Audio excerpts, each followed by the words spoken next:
Halo historian. Assalamualaikum warahmatullahi wabarakatuh. Yuk belajar sejarah.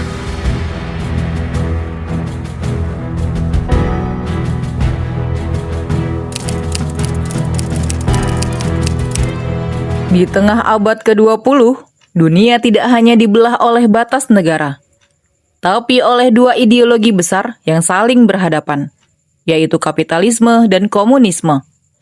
Inilah era yang kita kenal sebagai Perang Dingin. Bukan sekadar perang tanpa senjata, konflik ini penuh dengan spionase, propaganda, perlombaan senjata, serta eksperimen-eksperimen rahasia yang mengerikan. Sebuah percobaan laboratorium yang menjadikan manusia sebagai objek percobaan atas nama keamanan nasional di era ini. Inilah sisi gelap Perang Dingin yang tidak banyak diketahui. Mulai dari ketegangan global yang membelah dunia, hingga proyek-proyek rahasia seperti proyek Artichoke dan eksperimen kontroversial lainnya yang melibatkan manusia. Seperti apa sisi gelap Perang Dingin yang semakin dingin ini? Yuk tonton videonya sampai selesai. Seandainya Jerman menang dalam Perang Dunia II, Amerika Serikat dan Uni Soviet tidak akan menjadi negara adidaya. Jika Amerika Serikat dan Uni Soviet tidak menjadi negara adidaya, tidak akan ada eksperimen-eksperimen yang menjadikan manusia sebagai kelinci percobaannya. Karena Perang Dingin bukan hanya tentang perlombaan senjata nuklir antara Amerika Serikat dan Uni Soviet, tapi juga tentang perang rahasia di balik meja laboratorium. Di balik propaganda, mata-mata, dan ketegangan global, tersembunyi eksperimen-eksperimen mengerikan yang melibatkan manusia dan seringkali tanpa izin mereka.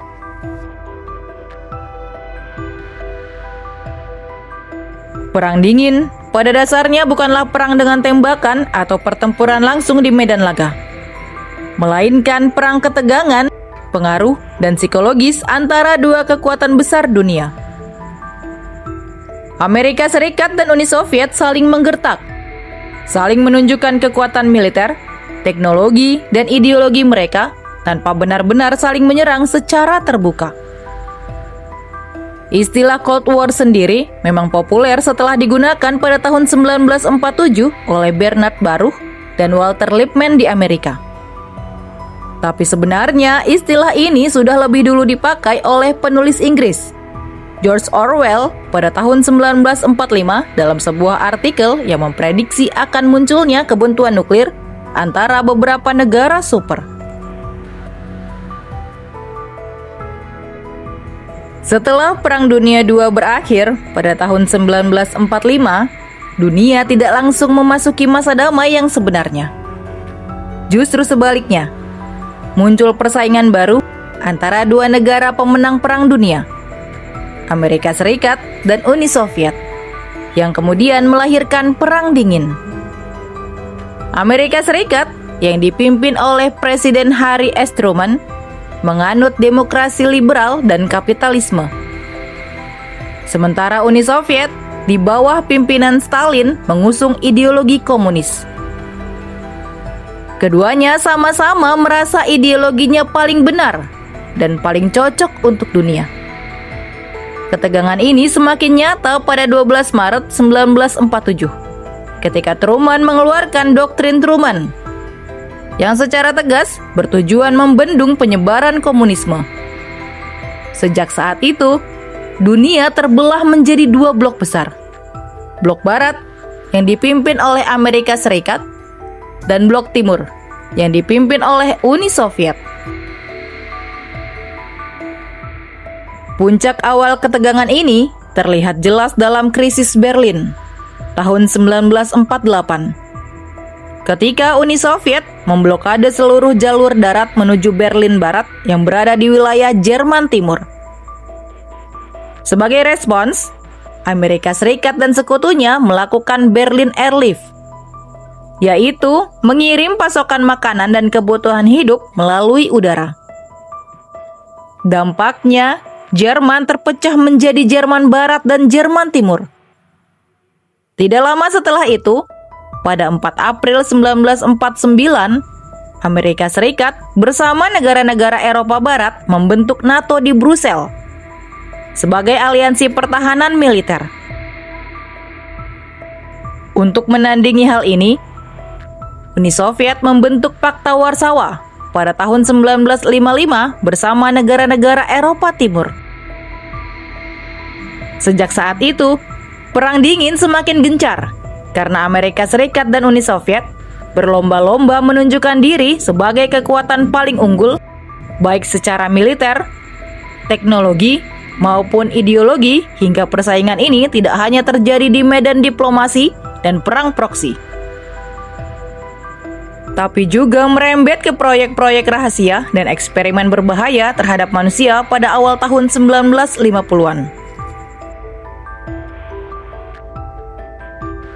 Pada 1950, CIA meluncurkan proyek Bluebird, sebuah program rahasia yang bertujuan mencari cara mengendalikan pikiran manusia. Para ilmuwan dan agen intelijen bereksperimen dengan hipnosis, obat-obatan, dan teknik isolasi terhadap tahanan sebagai subjek uji coba. Setahun kemudian, menurut catatan CIA pada 1951, proyek ini berganti nama menjadi Proyek Artichoke. Fokusnya semakin gelap, melemahkan kehendak manusia, menghapus ingatan, dan membuat seseorang patuh saat diinterogasi, terutama dipakai untuk alat pembunuhan. Banyak korban tidak pernah tahu bahwa mereka dijadikan kelinci percobaan. Puncak dari semua ini terjadi pada tahun 1953. Ketika CIA meluncurkan proyek paling terkenal dan paling kontroversial, yaitu proyek MK Ultra, dipimpin oleh Sidney Gottlieb. Selama hampir 20 tahun, hingga 1973, eksperimen dilakukan di rumah sakit, universitas, penjara, bahkan bar dan klub malam di Amerika dan Kanada. Subjek uji diberi LSD, meskalin, obat penenang kuat, dan teknik pencucian otak, serta manipulasi psikologis. Banyak korban mengalami trauma permanen dan gangguan mental seumur hidup.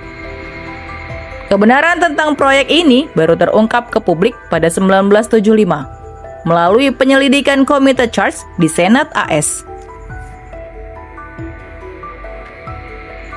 Amerika bukan satu-satunya negara yang melakukan eksperimen semacam ini.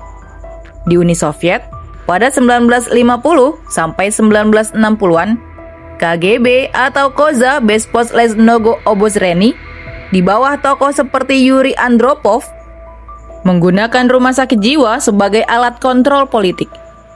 Lawan-lawan rezim seringkali dinyatakan sakit mental dan dipaksa menjalani pengobatan brutal yang sebenarnya bertujuan mematahkan perlawanan mereka.